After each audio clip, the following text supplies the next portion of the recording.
organic, unpredictable, unknown, lovely, beautiful, a sense of fulfillment. This is part of the pleasures of life and not the chores of life. Coming up on this latest edition of Daily Iowan TV, an Iowa City standoff, your latest in sports, and your 3-day weather forecast. Your Daily Iowan TV news update starts now. I'm Tom Brokaw. For more than 100 years now, the University of Iowa community has been waking up to the Daily Iowan. Today, it's the largest newsroom in eastern Iowa. And now you can see the news every night on Daily Iowan TV and get it anytime worldwide at dailyiowan.com.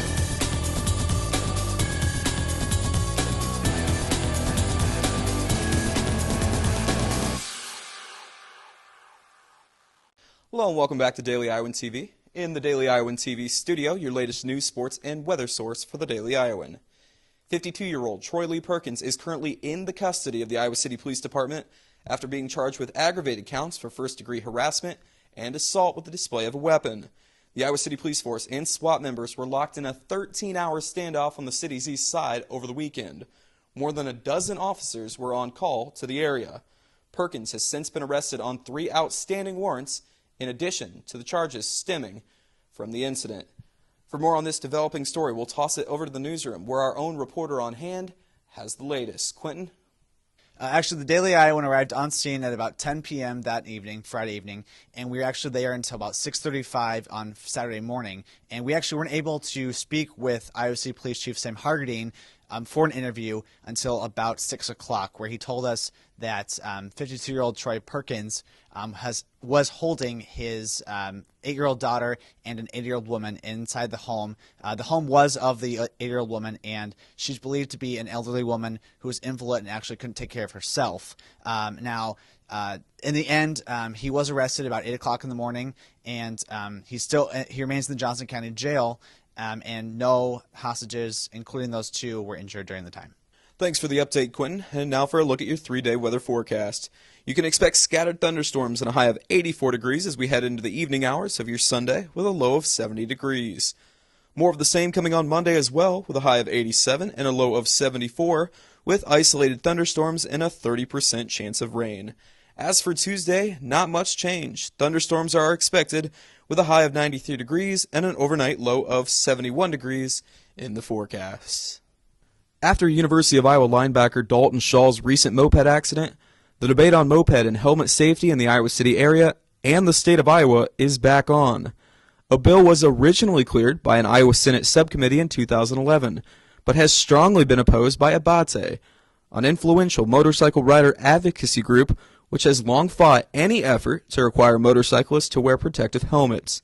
The group's unwavering stance is a key reason why Iowa is one of only 3 states in the entire country that do not have a motorcycle helmet law.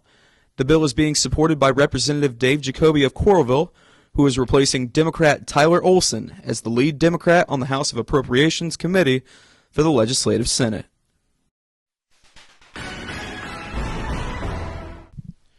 A lot going on over the sporting weekend during our programming break as well, with one title decided, another just getting interesting, and an ugly story that continues to develop out of the New England area.